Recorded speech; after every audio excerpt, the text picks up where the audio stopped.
Olá, minha gente querida, bem-vindos ao canal Crescer na Fé Católica. Tudo certo com vocês? Espero que sim. Na aula de hoje, nós vamos conversar sobre Jesus ter descido aos infernos enquanto o seu corpo morto permanecia no túmulo. Nossa, Jesus no inferno? Como assim?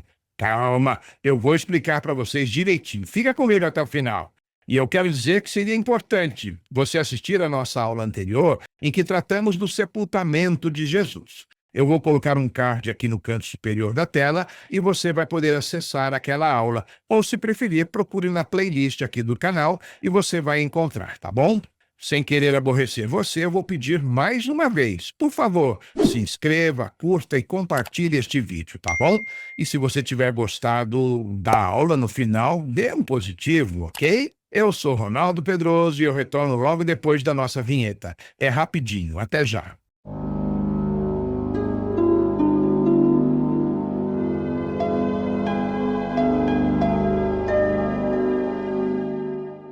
Meus irmãos, estou de volta e queremos agora pedir a luz e a graça do Espírito Santo. Eu convido você a rezar comigo. Em nome do Pai, do Filho e do Espírito Santo. Amém. Vinde, Espírito Santo, enchei os corações dos vossos fiéis e acendei neles o fogo do vosso amor.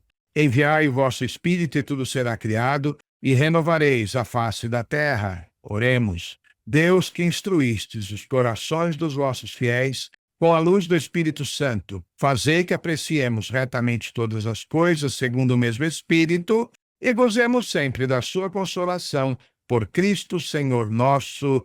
Amém. Santa Maria, Mãe de Deus, rogai por nós. Em nome do Pai, do Filho e do Espírito Santo. Amém. Meus irmãos, vamos refletir de maneira aprofundada sobre os parágrafos 631 ao 637 do Catecismo da Igreja Católica, que tratam do mistério da descida de Jesus aos infernos, um componente essencial da nossa fé e da nossa esperança. É muito importante que depois você faça a leitura desses parágrafos no Catecismo para assimilar bem tudo o que a gente vai conversar agora, tá bom? O artigo 5 do Catecismo tem o seguinte título: Desceu aos infernos e ressuscitou ao terceiro dia. Vai nos explicar que o amor de Cristo vai até o fundo da morte para nos resgatar.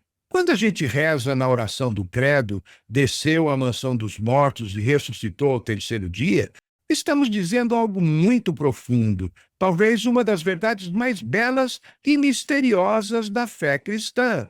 Essas poucas palavras escondem o mistério da descida de Cristo até o lugar dos mortos, o Sheol, ou o Hades, onde ele vai ao encontro da humanidade inteira, inclusive daqueles que morreram antes de sua vinda.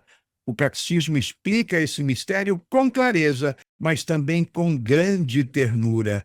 E o que eles nos revelam, em última instância, é isto: Deus foi até o fundo da morte para que ninguém ficasse fora do seu amor.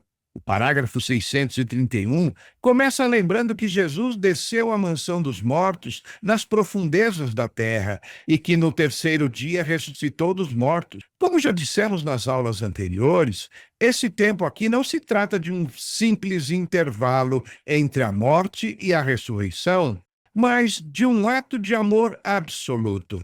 Jesus, depois de morrer na cruz, não repousa passivamente no túmulo. Enquanto seu corpo está sepultado, a sua alma, unida à divindade, desce até os mortos. O Sábado Santo é o dia desse silêncio misterioso. Parece que tudo terminou. O Verbo, que falava com poder e realizava milagres, agora está em silêncio. Mas esse silêncio é fecundo, é o silêncio de quem trabalha no mais fundo da realidade humana. Cristo não está inativo, ele está cumprindo a sua missão até o fim. É como se o amor de Deus dissesse: se o homem teve de passar pela morte, eu também passarei por ela. E lá, onde ninguém pode ajudar, eu mesmo o resgatarei. O amor não para na cruz. O amor vai fundo até os infernos para salvar a tudo e a todos. O que é a mansão dos mortos, hein? O parágrafo 632 do Catecismo explica. Essa mansão dos mortos é também chamada de inferno ou de Sheol. o lugar dos mortos. Mas não se trata do inferno, da condenação eterna, viu? É o estado daqueles que morreram antes da redenção, ainda privados da visão de Deus, esperando a libertação. Podemos imaginar esse lugar como uma grande escuridão de espera, um tempo suspenso. Os justos de todo o Antigo Testamento estavam lá. Abraão, Moisés, Davi, os profetas. Eles não estavam condenados, mas ainda não podiam ver Deus face a face. Eles viviam na esperança de que o Messias viria libertá-los. Então, quando Cristo morre, ele vai ao encontro deles e, com sua presença, abre as portas do céu que estavam fechadas. Ele não desce como um derrotado, mas como um rei vitorioso que vai libertar os seus prisioneiros. É bonito perceber que, mesmo na morte, Deus continua em missão. O Evangelho chega até onde a voz humana não pode chegar. Jesus leva a boa nova até os mortos, cumprindo a promessa de que nada e nem ninguém estaria fora do alcance da salvação. O parágrafo 633 afirma que Jesus desceu entre os mortos como Salvador, proclamando a boa nova da redenção àqueles que estavam ali retidos. Podemos imaginar esta cena com o coração cheio de esperança. Cristo entra nas sombras da morte com a luz da sua glória. A escuridão se abre diante dele. Os justos que esperavam o libertador o reconhecem e se alegram. É o momento em que o céu toca o inferno e o inferno não resiste ao amor. Essa descida é o último gesto da pregação de Jesus. Ele anunciou o reino aos pobres, aos doentes, aos pecadores e agora o anuncia também aos mortos. É o cumprimento total da missão messiânica. O Espírito do Senhor está sobre mim, enviou-me para libertar os cativos. Nenhuma prisão é tão escura que o Evangelho não possa iluminar. Nenhum coração é tão fechado que Cristo não possa entrar. Por isso, meus amigos, essa doutrina está longe de ser um detalhe teológico. É uma mensagem de esperança absoluta. Não há vida perdida para Deus. Jesus é totalmente solidário com a humanidade. A descida de Cristo aos mortos nos mostra que a salvação é mais do que um gesto externo de Deus. Ele não nos salva de longe, ele entra no nosso sofrimento, no nosso limite, na nossa morte. Quando Jesus desce ao mundo dos mortos, ele toca o ponto mais baixo da condição humana. E ali, onde ninguém poderia alcançá-lo, ele planta a semente da vida nova. Ele transforma o reino da morte em lugar de encontro com Deus. O parágrafo 634 diz: o Evangelho foi anunciado também aos mortos. Essa é uma frase poderosa. Ele mostra que o amor de Deus é mais forte que o tempo. Mesmo aqueles que viveram antes de Cristo ou que morreram sem conhecê-lo, não estão fora do raio da sua misericórdia. Cristo é Senhor dos vivos e dos mortos. Sua cruz e sua ressurreição são universais, atravessam o tempo e o espaço, alcançando todos os que esperavam a salvação. O parágrafo 635 é talvez o parágrafo mais poético e profundo.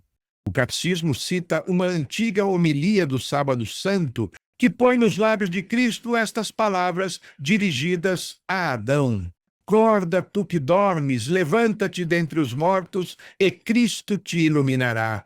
Eu não te criei para seres prisioneiro do abismo. Levanta-te, tu és minha obra e eu te amo. Que imagem maravilhosa, não é? O Salvador entra na escuridão, encontra o primeiro homem, Adão, símbolo de toda a humanidade, e o chama pelo nome. O que estava perdido é reencontrado. O que estava morto volta a viver. É o mesmo que Cristo faz conosco. Quantas vezes nós também estamos como mortos, presos nas trevas do pecado, da dor ou da desesperança, e Ele vem, se aproxima e nos diz com voz de ternura: levanta-te, eu te criei para a vida.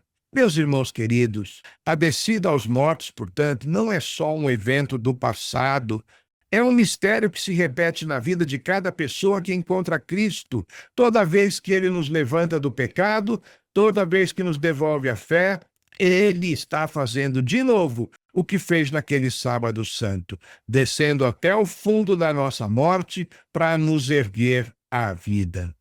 Parágrafo 636 explica que essa descida faz parte do próprio mistério pascal. Cristo, ao morrer, e realmente morreu, sua alma separou-se do corpo, mas ambos permaneceram unidos à sua pessoa divina. Como expliquei na aula passada, enquanto o corpo repousava no túmulo, a alma descia aos mortos, e assim ele venceu a morte, vivendo-a plenamente. Cristo não evitou a morte, ele entrou nela e a transformou. O que antes era o fim de tudo, tornou-se passagem, Páscoa, travessia. Por isso o túmulo vazio. A vida venceu e venceu desde dentro. O parágrafo 637 conclui este ensinamento com palavras que resumem tudo. O Cristo morto, em sua alma unida à sua pessoa divina, desceu à morada dos mortos. Abriu as portas do céu aos justos que o haviam precedido. Em outras palavras, isso quer dizer que Jesus, o príncipe da vida, destruiu pela sua morte aquele que tem o poder da morte, isto é, o demônio, e libertou os que estavam cativos. Aqui está o coração da boa nova. Cristo venceu a morte e o mal. A morte, que era o maior inimigo, tornou-se caminho de salvação. E nós, unidos a ele, não precisamos mais temer o fim. Por isso, o cristão pode olhar a morte com fé. Ela não é mais um abismo escuro, mas uma porta para a vida eterna. Cristo já esteve lá antes de nós, e se ele desceu até os mortos, é porque não quer deixar ninguém para trás. Meus amigos, à luz desse mistério, a gente pode se perguntar: o que significa crer que Jesus desceu à mansão dos mortos? Significa crer num Deus que não tem medo de entrar nas nossas trevas. Quantas vezes em nossa vida sentimos que tudo está morto? Um relacionamento, um sonho, uma fé que parece ter acabado. Pois é aí mesmo que Cristo quer descer. Ele não espera que a gente saia do buraco. Ele entra nele conosco. E quando chega, traz luz, traz vida, traz ressurreição. Fechando a nossa conversa de hoje, os parágrafos 631 ao 637 do Catecismo nos mostram um Cristo que não para na cruz, mas vai até o limite do humano para salvar o homem todo. Ele desce ao abismo e de lá faz nascer a esperança. A descida aos mortos é o gesto extremo da solidariedade divina. É Deus dizendo à humanidade: não há lugar onde eu não possa ir para te salvar. E quando ele volta da morte, traz consigo uma multidão de libertos. Por isso proclamamos cheios de alegria: Cristo desceu aos mortos para que nós possamos subir aos céus. Amém e aleluia! Era essa, meus queridos amigos, a mensagem de hoje que eu queria deixar com vocês. Espero que vocês tenham gostado, tá bom? Reflitam, leiam esses parágrafos para compreender melhor todos esses conteúdos. Desejo a todos vocês a paz do Senhor Jesus e até o nosso próximo encontro, se Deus quiser. Tchau, tchau.